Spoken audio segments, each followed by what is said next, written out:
এই ভিডিঅ'টো আপোনালোকৰ যিসকল JEE এছপাৰেণ্ট হয় তেওঁলোকৰ কাৰণে এই ভিডিঅ'টো, আৰু এই ভিডিঅ'টোৱে আপোনালোকক উৎসাহ আগবঢ়াব, মনোবল আগবঢ়াব, প্ৰিপাৰেশ্যনৰ কাৰণে 10 গুণ আপোনালোকক সহায় কৰিব।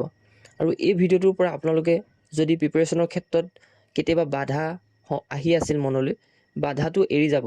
কাৰণ এই ভিডিঅ'টোত মই এনেকুৱা কিছুমান কথা ক'ম যাৰ দ্বাৰা আপোনালোকে পঢ়াৰ ক্ষেত্ৰত আপুনি যদি 3 ঘণ্টাও পঢ়ি আছিলে এতিয়া 6 ঘণ্টা সময় বহিবৰ কাৰণে আপোনালোকে বাধ্য হ'ব।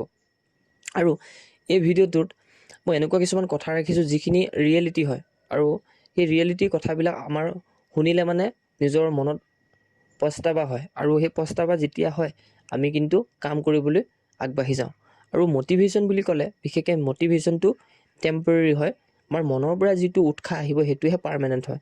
আৰু আপুনি যেতিয়া মনক প্ৰশ্ন কৰিব যে মই এই চাকৰিটোৰ কাৰণে কিয় এপ্লাই কৰিছিলোঁ, নে আপুনি আনন্দৰ কাৰণে এপ্লাই কৰিছিলে নি, মই বেলেগে এপ্লাই কৰিছে ময়ো এপ্লাই কৰিলোঁ 500 টকা দি, তেনেকুৱা নহয়। আপুনি প্ৰথমে যেতিয়া JEE নটিফিকেশ্যন আহিছিলে তেতিয়া আপোনাৰ মনলৈ এটাই প্ৰশ্ন আহিছিলে মই ইয়াত এপ্লাই কৰিব পাৰিমনে, সেইটো হৈছে উৎসাহ, আপুনি যিটো এপ্লাই কৰিব পাৰিমনে। আৰু যেতিয়াই আপুনি চাইছিলে যে এজন গ্ৰেজুৱেট কেণ্ডিডেট হ'ব লাগিব, লগতে কম্পিউটাৰ চাৰ্টিফিকেট থাকিব লাগিব, আৰু যিটো আপোনালোকৰ লগত আছে, আৰু তেতিয়া আপুনি সেই উৎসাহটোৰ পৰা আৰু এটা এগুণ আগবাঢ়ি গৈছিল। হয় মই নিশ্চয়ৰূপে এপ্লাই কৰিব পাৰিম ইয়াতে, গতিকে মই এতিয়া নিজৰ 100%টো দিব পাৰিম। গতিকে ইয়াত 100% দিলে মোৰ হৈ যোৱা চান্স আছে। কাৰণ বিভিন্ন ধৰণৰ এক্সাম হৈ গৈছে যি এক্সামৰ দ্বাৰা আমি নিজকে সফল হ'ব পৰা নাই, বা নিজকে সঠিক গাইডেঞ্চ লৈ পিনে একো কাম কৰিব পৰা নাই। এইবাৰ নিশ্চয়ৰূপে এইটো 2026ৰ কাৰণে এইটো এটা ডাঙৰ সুযোগ, আৰু এই সুযোগটো মই নিশ্চয়ৰূপে নিজকে ট্ৰান্সফৰ্ম কৰি দেখুৱাম। আৰু এই ট্ৰান্সফৰ্ম ৱৰ্ডটো শুনিবলৈ বহুত ভাল হয় আৰু কৰি দেখুৱাটো বহুত টান হয়। এতিয়া ট্ৰান্সফৰ্মটো এনেকুৱা হয় আপুনি বেয়া হৈও নিজক ট্ৰান্সফৰ্ম কৰিব পাৰে, আপুনি ভাল হৈও নিজক ট্ৰান্সফৰ্ম কৰিব পাৰে। অৰ্থাৎ কিছুমান ভাল ব্যক্তি বেয়া হৈও যাব পাৰে, বেয়া ব্যক্তি ভালো হৈ যাব পাৰে। যে চাকৰি এটা পালে ভাল হ'ব তেনেকুৱাও নহয়, মানে নিজৰ যিখিনি ফিনান্সিয়েল হয় সেইখিনি ঠিক কৰাটো হৈছে ট্ৰান্সফৰ্ম, সেইটোৰ ওপৰতে আমি কথাটো কৈছোঁ। ধৰি লোৱা আমি এই ট্ৰান্সফৰ্মটো যেতিয়া বিচাৰিম জীৱনত, তাৰ বাবে কিন্তু আমি বহুত দুখ কষ্ট সময় আৰু যিখিনি জটিলতা হয় সেইখিনি বহুত কিন্তু সমস্যা ল'ব লগা হয়, যাৰ দ্বাৰা আমি এই সকলোবিলাক নেওচি পিনে একেবাৰে শেষত ৰিজাল্টটো পাম। সেই ৰিজাল্টটোৱে আমাক কিন্তু সুখৰ হাঁহি দিব, আমাৰ ঘৰৰ মানুহকো সুখৰ হাঁহি দিব, লগতে আপোনাৰ সেইদিনাখনৰ পৰাই আপোনাৰ মনটো ইমানেই ভাল হৈ যাব যে আপোনালোকৰ কোনো দুখ কষ্ট ইমানখিনি যে আপুনি লৈছিল এই পঢ়ি থকাৰ সময়ত, প্ৰিপাৰেশ্যন জাৰ্ণিৰ সময়ত, সেইখিনি আপোনালোকৰ ভাৱ লৈ পিনে মনৰ পৰা সেই ভাৱখিনি আহিয়ে কিন্তু এটা সুখৰ হাঁহি আনিব।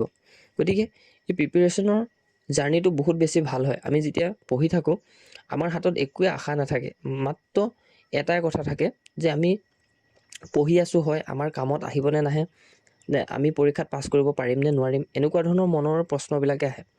এতিয়া আমি যিমানে বেয়া বা যিবিলাক কাম জটিলতা হয়, যিবিলাক আমি জটিল যাত্ৰাত আৰম্ভ কৰোঁ, তেতিয়া আমাৰ সদায় বেয়া মনলৈ প্ৰশ্নবিলাকে আহি থাকে, কাৰণ সেইবিলাক হৈছে এক্সকিউজ, আৰু সেইবিলাকে আমাক বাধা দিয়ে সদায়।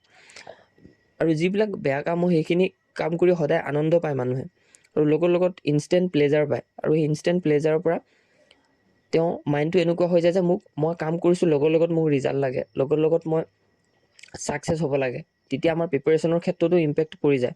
তাৰ প্ৰিপাৰেশ্যনৰ কথাটো এনেকুৱা হয় যে মই এতিয়া কিতাপ পঢ়ি আছোঁ, মোক এটা চাকৰিয়ে লাগে, তেনেকুৱা নহয়। প্ৰিপাৰেশ্যন মানে এইটো এটা আমাৰ এটা কি হয়, এই পঢ়ি থকাটো এটা আমাৰ ইনভেষ্টমেণ্ট হয়। আমি যিহেতু পঢ়ি আছোঁ, প্ৰতিদিনে আমাৰ নলেজ ইনভেষ্ট হৈছে, আমাৰ জ্ঞান ইনভেষ্ট হৈছে, আৰু সেই জ্ঞান ইনভেষ্টমেণ্ট যিখিনি আমি আহৰণ কৰিলোঁ সেই পৰিপ্ৰেক্ষিতত আমি এটা চাকৰি যিদিনাখন পাম সেইদিনাখনো আমাৰ সেই ইনভেষ্টমেণ্টটো সম্পূৰ্ণৰূপে আপোনাৰ হাতত থাকিব, আৰু আপুনি ঘৰখনক ফিনান্সিয়েল সকলো ফালৰ পৰা সহায় কৰিব পাৰিব। অৰ্থাৎ এই যাত্ৰাটো যে আপুনি কৰি আছে, এই যাত্ৰাটোৰ কাৰণে আপুনি নিজৰ যিমানখিনি কষ্ট আছে আজি এই 54 ডেইজৰ ভিতৰত আপুনি লগাই দিয়ক। কাৰণ আপুনি যেতিয়া টেবুলত বহিব আপুনি নিজকে প্ৰশ্ন কৰক, হয় মই ইয়াত এপ্লাই কৰিছিলোঁ, মই কিয় পঢ়া নাই, মই কিয় টাইম দিয়া নাই। কাৰণ বেলেগেতো পঢ়ি আছে, আপুনি যদি 2 ঘণ্টা সময় দিছে, বেলেগে 4 ঘণ্টা সময় দিছে, মানে আপোনাতকৈ 2 ঘণ্টা আগত আছে। আৰু আপুনি যদি 4 ঘণ্টা সময় দিছে, বেলেগে 8 ঘণ্টা সময় দিছে।